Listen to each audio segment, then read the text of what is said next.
This case is something different than my usual videos, but it has to be one of the most heartbreaking and shocking recent tragedies to occur in Yorkshire.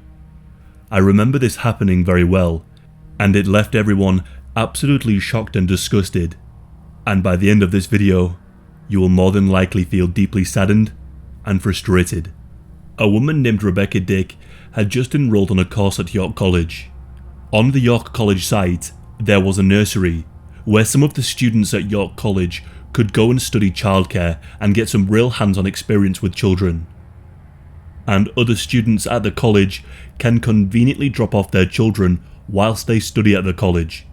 It was a great way for younger people and single parents to get an education while raising children. Rebecca had a daughter, a 3-year-old named Lydia Bishop. The plan was, while Rebecca studied, Lydia would go to the nursery until her mother had finished her lessons for the day. Lydia went on a half-day trial run there on September the 10th, 2012, to see if she took to the nursery. When Rebecca went to collect her at the end of that afternoon, Lydia was sitting peacefully, listening to a story. This left Rebecca feeling confident that her daughter would be in safe hands, and remarked that it was quite obvious that Lydia was enjoying herself and was in no rush to leave. On September the 17th, 2012, both Rebecca and Lydia got ready to head to York College for the day. This day would be Lydia's first full day at the college nursery. They both arrived at 9 AM. She asked her mother if she would be able to have some sweets for being well behaved. And then Lydia uttered the last words she would ever say to her mother. "I love you, mummy. See you later." 6 hours later, at 3 PM, a woman entered the classroom where Rebecca was studying and told her she needed to come with her to the nursery immediately. When they got to the nursery, Rebecca was confused as there were no children around, when at this time of the day there most definitely should have been. She was told the news that Lydia had been involved in an accident and had been taken to the York Hospital. Rebecca was now being rushed in a police car to York Hospital's Accident and Emergency Centre. She was told that the medical staff there were trying their best to revive Lydia. Whilst Lydia was at the nursery, she had managed to get outside and play in an apparatus unsupervised. She was found by a member of staff named Sophie Redhead. She was discovered on the slide with her neck in a loop of rope. The loop had been part of a bigger long piece of rope attached to and dangling down the slide, used to help the children climb up the frame. She had gained access to the slide, which was the furthest corner of the playground, bypassing a makeshift barrier designed to indicate that this area was out of bound. The staff were obliged to use a wooden bench and a plastic trolley as a barrier, as they had no proper gate. The rope loop had wrapped around her neck, choking her as she attempted to go down the slide, and she lay on the slide for a period of 20 minutes before anyone realised she was missing. By the time that happened, she was blue and no longer breathing. All efforts to revive her by the nursery staff and paramedics failed, and she was taken to hospital. York College had created this feature of what they called challenging play, and playing with ropes was part of that. The college was also fully aware that the ropes could cause serious harm to children if they were unsupervised. As part of their health and safety regime, they produced 2 separate risk assessments which dealt with the use of rope in the outside area. Those risk assessments identified that the rope on this apparatus posed to the children the risk of strangulation. There were 2 particular control measures identified in the risk assessment to deal with that specific risk, and those measures were putting the ropes out of the reach of children when the ropes were not in use, and supervision of the children at all times when playing on the apparatus. The York College nursery had failed on both of these measures. Lydia was easily able to walk around this makeshift barrier to the slide. When the police reviewed the footage on the cameras, They saw that other children had been able to do this on other days too. When Rebecca went to the nursery for an induction, she was assured that children were not left alone to play outside on the apparatus. But Lydia was not just playing by herself alone for a few minutes, and that this was just some sort of unavoidable freak accident. The fact that she lay undiscovered for 20 minutes strongly indicates to me that this is gross negligence. Upon speaking to someone who works in child education and care, she was disgusted and shocked by the amount of time that had passed before someone thought to check outside. She told me that the children need to be accounted for every few minutes to avoid potential incidents from occurring.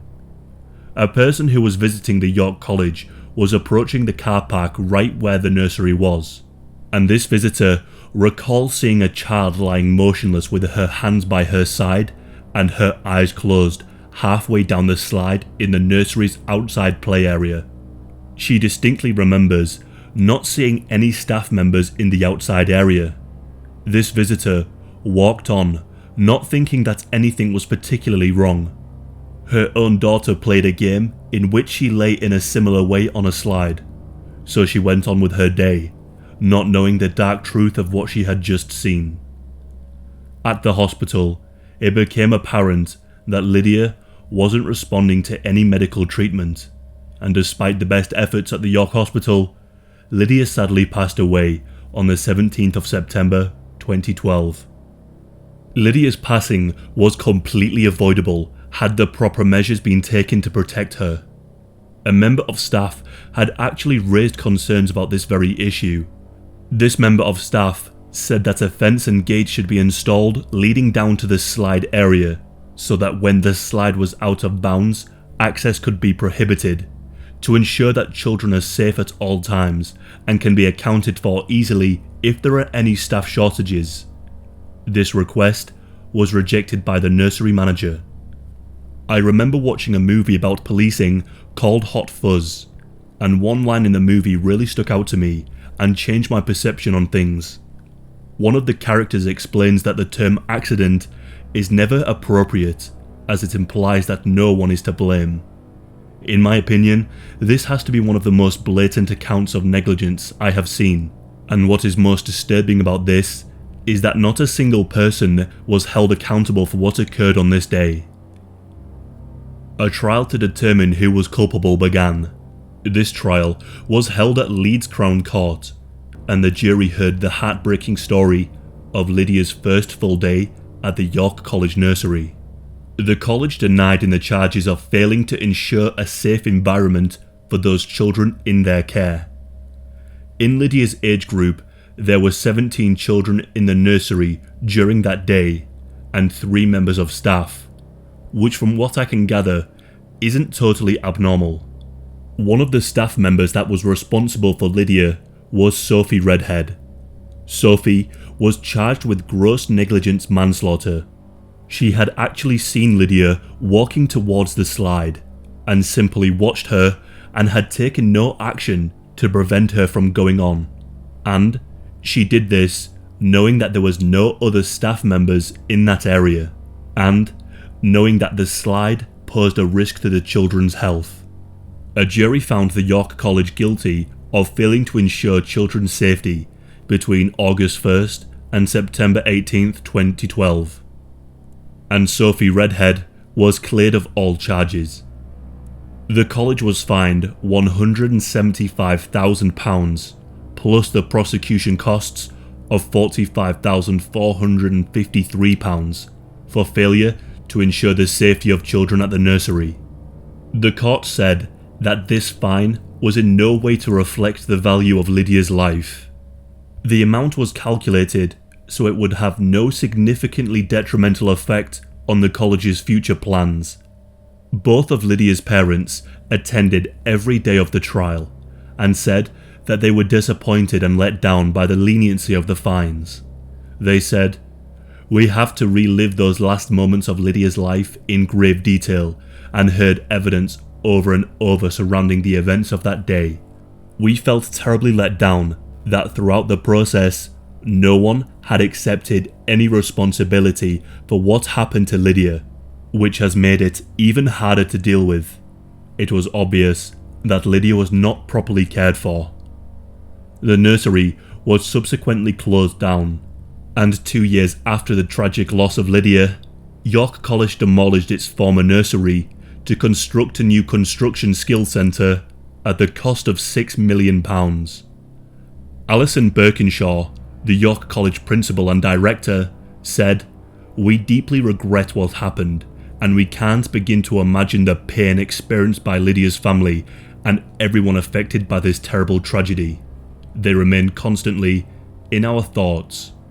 Now, what bothers me so much about this case and Alison Birkinshaw's statement is that York College attempted to avoid the blame for the tragedy and carried on this when their parents were grieving the loss of their daughter. Their attempt to absolve themselves of all responsibility in the face of their parents is something I personally find unforgivable.